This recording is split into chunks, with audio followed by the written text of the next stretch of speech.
बिस्मिल्लाहिर्रहमानिर्रहीम। अस्सलाम वालेकुम। Welcome to what shall I cook. आज हम बना रहे हैं गोश्त के शामी कबाब।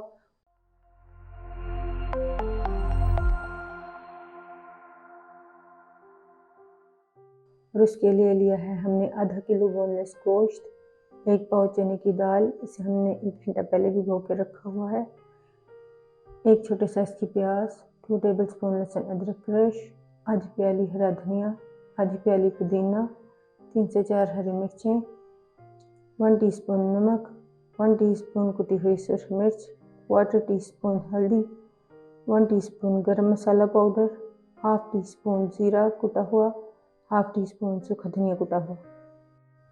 प्रेशर कुकर में डालेंगे सबसे पहले गोश्त,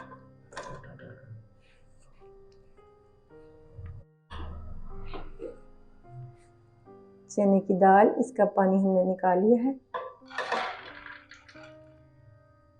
प्याज, लहसुन अदरक, और अभी बस हम नमक, कुटी हुई सूरख मिर्च और हल्दी डालेंगे इसमें।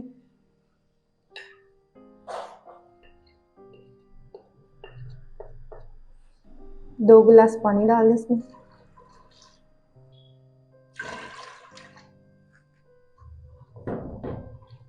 इन सब चीज़ों को मिक्स करें।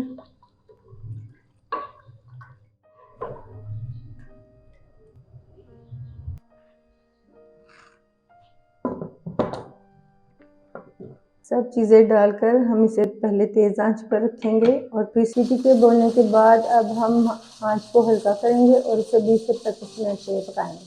25 मिनट बाद अब हम चूल्हे को करेंगे बंद और सीटी को उठा देंगे।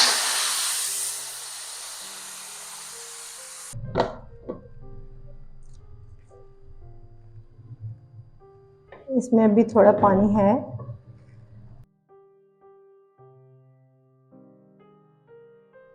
और गोश्त गल चुका है,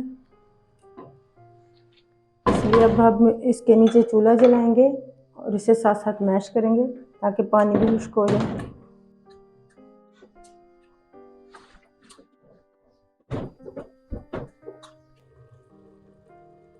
साथ ही इसमें शामिल कर देंगे बाकी के मसाले और इसे साथ साथ मैश करते जाएं। इस मेज़े को आपने ज़्यादा गाढ़ा नहीं करना, वरना ये ठंडा होने पर बड़ा सख्त हो जाएगा।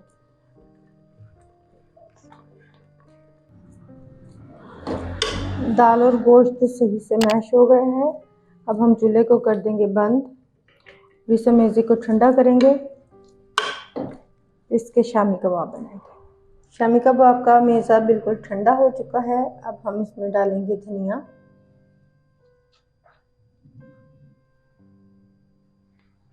पुदीना, हरी मिर्चें,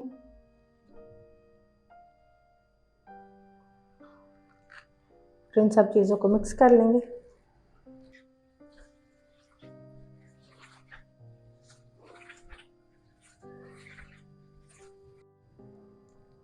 सारी ये चीज़ें अच्छी तरह से मिक्स हो गई है। अब इसके शामी कबाब बनाते हैं।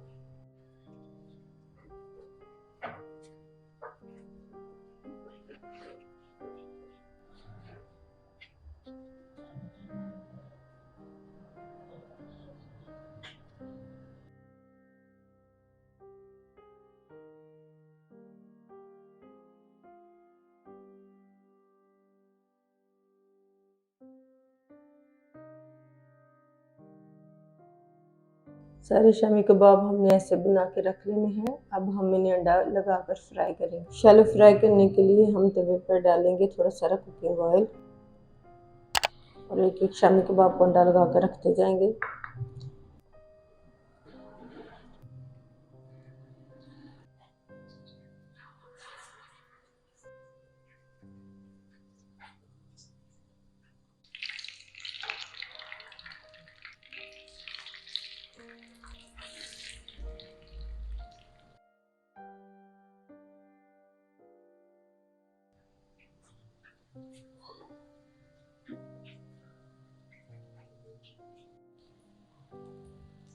अल्हम्दुलिल्लाह गोश्त के शामी कबाब हमारे तैयार हैं।